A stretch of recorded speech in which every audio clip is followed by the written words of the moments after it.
Chapter 50, Part 3, Filling in the Holes. Chapter 50. Stanley's mother insists that there never was a curse. She even doubts whether Stanley's great-great-grandfather really stole the pig. The reader might find it interesting, however, Stanley's father invented his cure for foot odor the day after the great-great-grandfather of Elia Yellens carried the great-great-great-great-grandson to Madame Zeroni up the mountain. The Attorney General closed Camp Green Lake. Miss Walker, who was in desperate need of money, had to sell the land which had become her family for generations, had been in her family for generations. It was bought by a national organization dedicated to the well-being of young girls. A few years later, Camp Green Lake will become a Girl Scout camp. This is pretty much the end of the story. The reader will probably still have some questions, but unfortunately, from here on in, the answers tend to be long and tedious. While Mrs. Bell, Stanley's former math teacher, might want to know the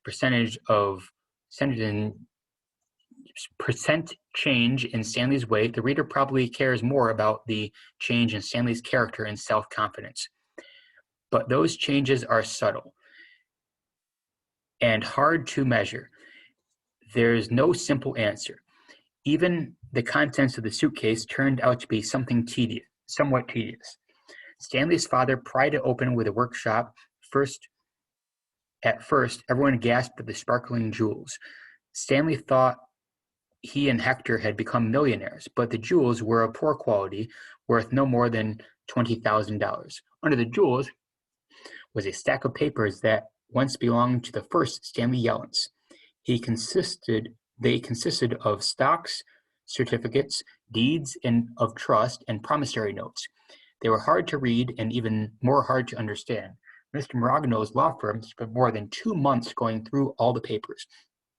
They turned out to be a lot more valuable than the jewels. After legal fees and taxes, Stanley and Zero each received less than $1 million, but not a lot less. It was enough for Stanley to buy his family a new home with laboratory in the basement, and for Hector to hire some team of private investigators. But it would be boring to go through all these tedious details and the changes in their lives. Instead, the reader will be presented with one last scene, which took place almost a year and a half after Stanley and Hector left Camp Green Lake. You will have to fill in the holes yourself.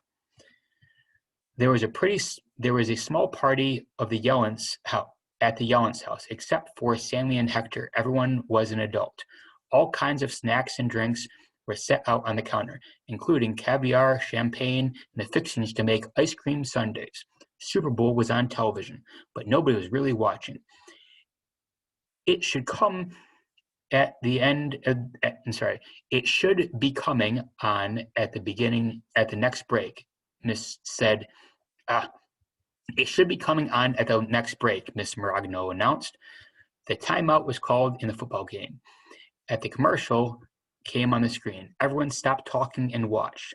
The commercial showed a basketball game. Amid a cloud of dust, Clyde Livingston slid into home plate as a catcher, caught the ball, and tried to tag him out. "Safe!" shouted the umpire as he signaled with his arms. The people of Stanley's house cheered, as if the run really counted. Clyde Livingston got up, dusted the dirt off his uniform, and he made his way back to the dugout. He spoke on the camera. "Hi, I'm Clyde Livingston, but everyone around here calls me Sweet Feet." "Way to go, Sweet Feet," said another ball player, slapping his hand. Besides being on television screen, Clyde Livingston was also sitting on the couch next to Stanley. "But my feet weren't always sweet," the television Clyde Livingston said as he sat down on the dugout bench. "They used to smell so bad that nobody would sit near me in the dugout." "They really did stink," said a woman sitting on the couch on the other side of Clyde. She held her nose with one hand and fanned the air with the other. Clyde shushed her. Then a teammate told me about Splosh, said the television Clyde.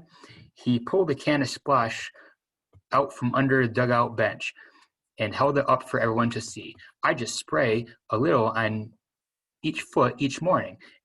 And now I do really have sweet feet. Plus, I like the tingle. Splosh, said a voice.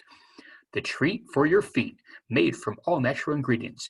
It neutralizes odor-causing fungi and bacteria. Plus, you'll like the tingle. Everyone at the party clapped their hands. He wasn't lying, said the woman who sat next to Clyde. I couldn't even be in the same room with his socks. The other people at the party laughed. The woman continued, I'm not joking. It was so bad. You've made your point, said Clyde, covering her mouth with his hand. He looked back at Stanley. Will you do me the favor, Stanley? Stanley raised and lowered his left shoulder. I'm going to get more caviar, said Clyde. Keep your hand over my wife's mouth.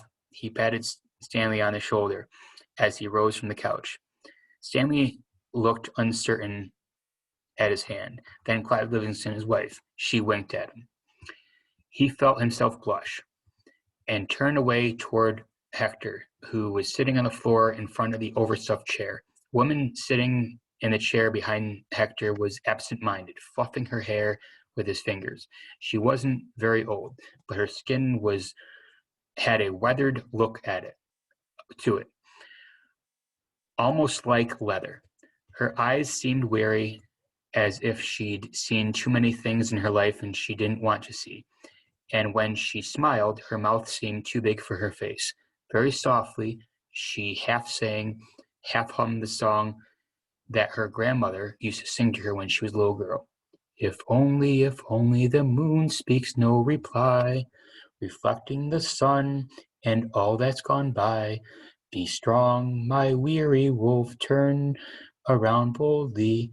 Fly high, my baby bird, my angel, my only.